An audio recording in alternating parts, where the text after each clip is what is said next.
పుంగనూరు నియోజకవర్గంలో ఎన్నికల ప్రచారాన్ని నిర్వహిస్తున్న భారత చైతన్య యువజన పార్టీ అధ్యక్షులు బోడే రామచంద్ర యాదవ్పై మంత్రి పెద్దిరెడ్డి అనుచరులు హత్యాయత్నం చేసి తమ పార్టీ ప్రచార వాహనాలను మంత్రి పెద్దిరెడ్డి అనుచరులు ధ్వంసం చేసిన ఘటనను బీసీవై పార్టీ నాయకులు తీవ్రంగా ఖండించారు. మంగళగిరి నగరంలోని బీసీవై పార్టీ కార్యాలయంలో ఏర్పాటు చేసిన మీడియా సమావేశంలో ఆ పార్టీ రాష్ట్ర కోఆర్డినేటర్ ఎస్ఎస్ యాదవ్, మంగళగిరి నియోజకవర్గ ఎన్నికల సమన్వయకర్త తోటా శివరాం ప్రసాద్ యాదవ్, బీసీవై పార్టీ రాష్ట్ర మహిళా అధ్యక్షురాలు కొనతం చాముండేశ్వరి దేవి, బీసీవై పార్టీ నాయకులు దానబోయిన శంకరరావు తదితరులు పాల్గొని మీడియాతో మాట్లాడారు. ప్రధానంగా ఈరోజు ఎన్నికల కోడ్ వచ్చి పార్టీ ప్రతినిధులు పోటీ చేయడానికి అర్హత ఉన్న ప్రతి ఒక్కరు కూడా ప్రచారం చేసుకోవడానికి అర్హత ఉంటే బోడే రామచంద్ర యాదవ్ జాతీయ అధ్యక్షులు పొంగనూరులో ప్రచార కార్యక్రమంలో భాగంగా అన్ని మండలాలు తిరిగి 29వ తేదీ చదువు మండలం రావడం జరిగింది. అక్కడ ప్రచార క్రమంలో భాగంగా ఒక గ్రామం మీదుగా వస్తూ ఉంటే అది పెద్దిరెడ్డి రామచంద్రారెడ్డి ఊరవడం వల్ల అక్కడ ఉండేటువంటి దుండగులు ఒక పథకం ప్రకారం నివారించడానికి ప్రతిఘటించి రాళ్లతో కర్రలతో మా కార్యకర్తల్ని అదేవిధంగా ప్రచారానికి వచ్చిన పిల్లలందరినీ కూడా తరుముకోవడం జరిగింది, కొట్టడం కూడా జరిగింది. ఆ క్రమంలో మా నాయకుడు ఇక్కడ మనకు ప్రచారం లేదు, మనం రోడ్డు మీదుగా వచ్చాము, అంతేగాని మిమ్మల్ని ఇబ్బంది పెట్టడానికి కాదని కూడా చెప్తే కూడా వదలకుండా పెద్దిరెడ్డి పంపినటువంటి గూండాలు రౌడీలు అక్కడ అటకాయించడం జరిగింది. తదుపరి కల్లూరు చీల్ రోడ్లోకి వస్తే కూడా అక్కడ కూడా గూండాలు అడ్డుకొని ఇంకా బీభత్సం సృష్టించారు. ఈ విషయాన్ని దగ్గరే ఉన్నటువంటి సదుం పోలీస్ స్టేషన్లో ఫిర్యాదు ఇవ్వడానికి ప్రచార రథంలో డైరెక్ట్గా అక్కడికి పోయి ప్రచార రథం ఆపి లోపలికి పోయి ఫిర్యాదు ఇవ్వడానికి స్టేషన్కి వెళితే అక్కడికి కూడా జనాన్ని మూకుమ్మడిగా వచ్చి ఆయన చుట్టుముట్టి అతన్ని హత్యాయత్నం చేయడానికి కూడా ప్రయత్నించారు. అదే క్రమంలో అక్కడ నిలబెట్టినటువంటి వాహనాన్ని ధ్వంసం చేసి నిప్పంటిచ్చారు. అది ప్రత్యక్షంగా ఒక పోలీస్ స్టేషన్ ఎదురుగా ప్రజాస్వామ్యంలో ఒక పోలీసులు అనేవాళ్ళు రక్షకులని మనం అంతా భావిస్తున్నాం. అయితే ఆ స్టేషన్ ముందే ఆ వాహనాన్ని తగలబెట్టడం జరిగింది. ఇది అప్రజాస్వామ్య చర్య అని కూడా మేము ఖండిస్తున్నాం. అదే క్రమంలో ఈరోజు పెద్దిరెడ్డి గారు ఆలోచన ఏంటంటే క్యాండిడేట్ని మరి ప్రచారం చేసే వ్యక్తులందరినీ కూడా భయభ్రాంతులు గురి చేస్తే ప్రచారాన్ని ఆపేస్తారు, కార్యకర్తలకు కూడా మన పోలింగ్ స్టేషన్లో ఏజెంట్లుగా కూడా నిలబడకుండా పోతారనేటువంటి దురుద్దేశంతో చేసేటువంటి చర్య అది. దాని సభ్య సమాజం అంతా కూడా దాని మీద ప్రశ్నించాల్సిన అవసరం ఉంది. వారికి తగిన బుద్ధి చెప్పాలని ఈరోజు రాజకీయం అందరిది ఒక్కరిది కాదు. అయితే ఈ రాజకీయాన్ని ఆధిపత్య వర్గాలు తమ హస్తగతం చేసుకోవాలనే దురుద్దేశంతో ఒక సామాన్యుడు అన్ని వర్గాలకి రాజకీయాన్ని అందించాలని తన ప్రయత్నం చేస్తూ భారత చైతన్య యువజన పార్టీని పెడితే ఆ పార్టీని తుదిముట్టించాలనే ఉద్దేశపూర్వకంగా ఎలక్షన్ కమిషన్ వారికి కూడా తెలియజేయడానికి నిన్న అంటే 3వ తేదీ వారి ఛాంబర్కు పోయినాం. వారు ఏం చెప్పారంటే మేము ఈవీఎంలు పెడతాం, ఈవీఎంలు పెట్టినప్పుడు అక్కడ ఫుటేజీలు కూడా ఉంటుంది, సీసీ కెమెరాలు కూడా పెడతాం, అదే క్రమంలో బలగాలను కూడా పెంచి భద్రత కలిగిస్తాం, సామాన్యుడు కూడా అభద్రతాభావం లేకుండా పోయి ఓటు వేసేదానికి అవకాశాన్ని కల్పిస్తామని వారు చెప్పడం జరిగింది. అయితే ఈసీ చర్యల మేరకు ఈరోజు జరుగుతుండేది ఏంటంటే ఎవరిని కూడా ప్రచారంలో పాల్గొనకుండా చేస్తున్నారంటే వాళ్ళు ఈసీ నిబంధనలకి ఒక్కరు కూడా పాటించడం లేదు. మాకైతే డౌట్ ఉంది, రేపు జరిగే ఎన్నికల్లో కూడా వాళ్ళు రిగ్గింగ్ చేసుకునేదానికి కూడా ప్రయత్నిస్తారని మేము అనుమానిస్తున్నాం. ఈ విషయాన్ని ఖచ్చితంగా ప్రభుత్వం గుర్తించాలి. ప్రధానంగా మిథున్ రెడ్డి కానీ అదే పెద్దిరెడ్డి రామచంద్రారెడ్డి యొక్క ఈ దుశ్చర్యకి ఖచ్చితంగా వాళ్ళని ఎన్నికల నుంచి దూరం పెట్టి ఇవాళకి 10 సంవత్సరాలు ఎన్నికల్లో పాల్గొనకుండా ఉండే విధంగా కూడా చేయాల్సిన అవసరం కూడా ఉంది ఈ ఈసీకి. కాబట్టి ఈసీ వాళ్ళు తప్పకుండా ఈ చర్య తీసుకుంటారని ఖచ్చితంగా ప్రజలు ఈరోజు నమ్మకాన్ని కోల్పోయారు. ఎందుకంటే సమాజంలో ఎన్నికల ప్రచారమే చేయనీయకుండా అడ్డుకుంటూ ఉంటే ఎలా సామాన్యుడు సేవాభావం ఉండేవాడు పోటీ చేయడానికి ముందుకొస్తాడనేది కూడా మనం ప్రశ్నార్థకంగా ఉంది.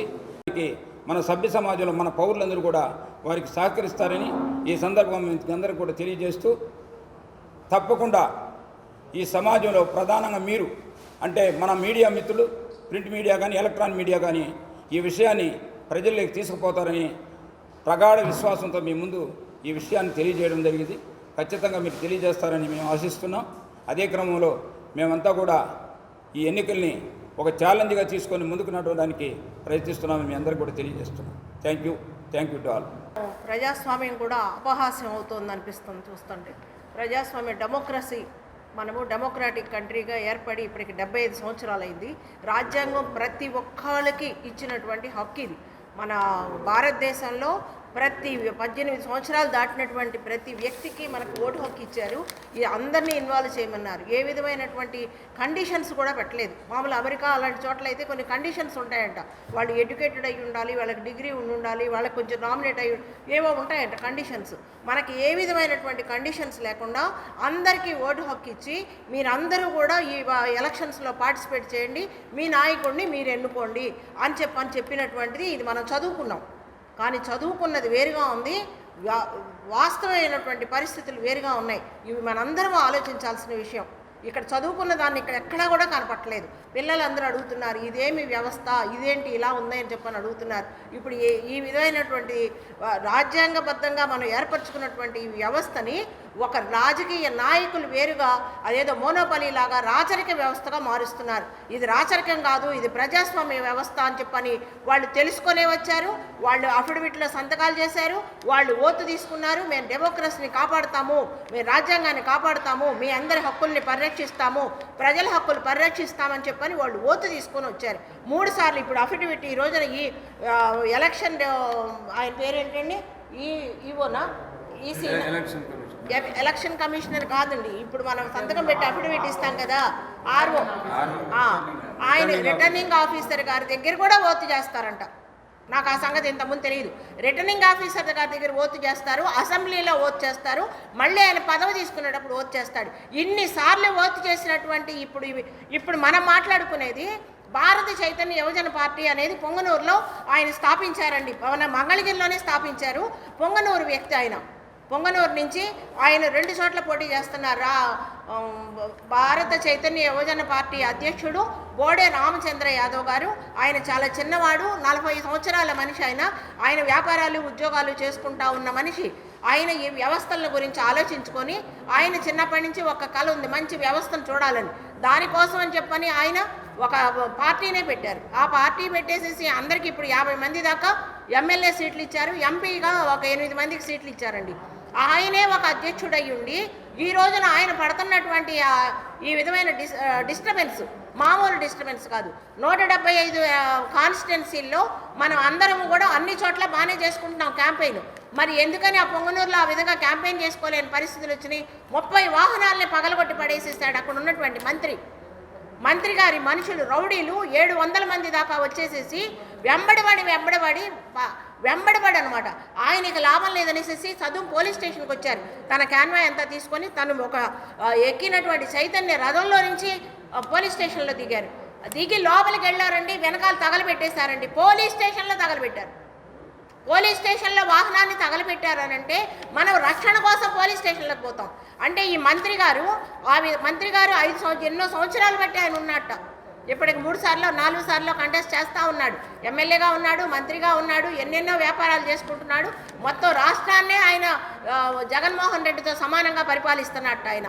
మరి ఆయన చేస్తున్నటువంటి అరాచకాన్ని ఎవరు అడగాలి? ఇప్పుడు ప్రజాస్వామ్యబద్ధంగా వచ్చినటువంటి నేను ప్రజాస్వామ్యాన్ని కాపాడుతాను, డెమోక్రసీని కాపాడుతాను అని వచ్చినటువంటి పెద్దిరెడ్డి రామచంద్రారెడ్డి వల్ల వచ్చిన డిస్టర్బెన్స్ని మేము ఇప్పుడు ఎవరిని అడగాలి?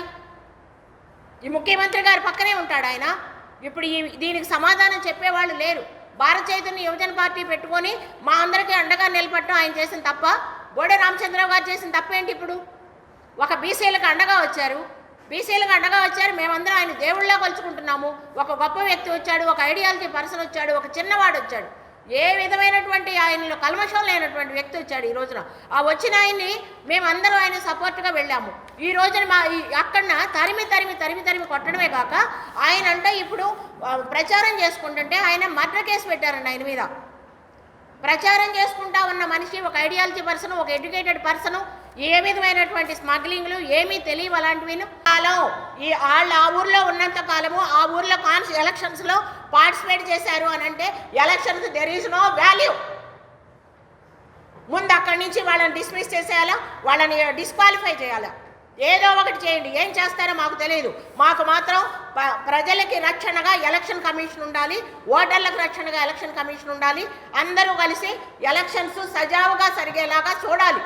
ఇది జరగడానికి మీ ప్రింట్ మీడియా, మీరు ఫోర్త్ ఎస్టేట్ వాళ్ళు, మీరే ఇది విషయాన్ని ముందుకు తీసుకెళ్ళాలి. ఇంతవరకు ఏ ప్రతిపక్షం అయినా జనసేన పార్టీలో నిలబడ్డారు.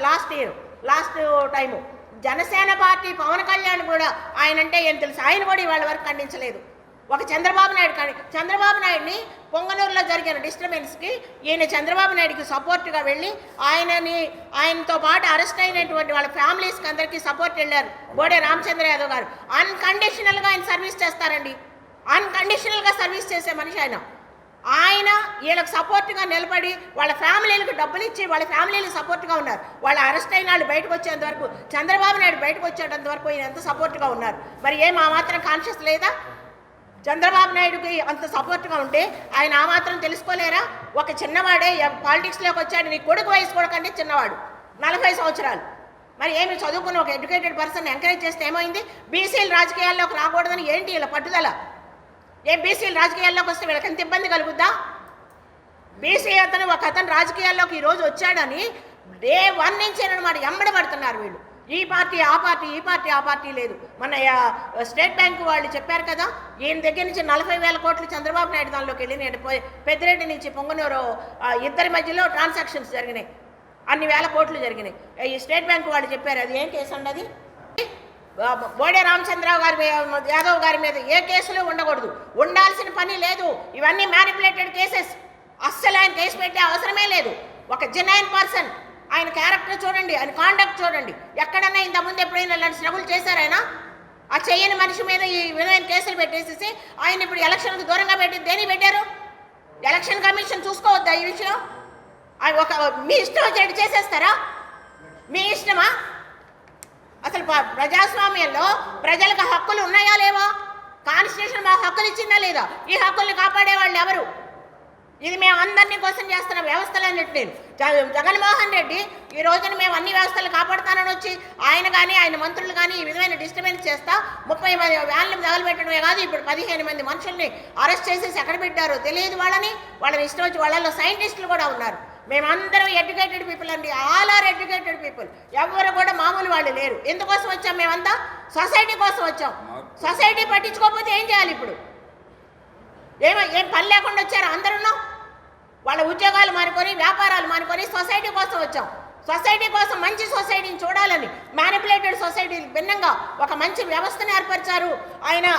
రామచంద్ర 40,000 ఉద్యోగాలు వచ్చి రాగానే నెల కాలంలో 40,000 ఉద్యోగాలు 550 కంపెనీలు పిలిపించి ఇప్పించారు. ఆ కాండక్ట్ అంతా చూసుకోండి. ఎలక్షన్ కమిషన్ చూసుకోండి, గవర్నర్ గారు చూసుకోండి, రాష్ట్రపతి గారు చూసుకోండి.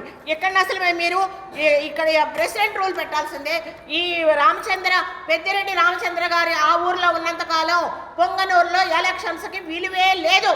ఈరోజు రాష్ట్రంలో చూసినటువంటి పరిస్థితులు చూసినట్టే ప్రజాస్వామ్యం ఉందా లేదా అని చెప్పేసి అనుమానం కలుగుతూ ఉంది.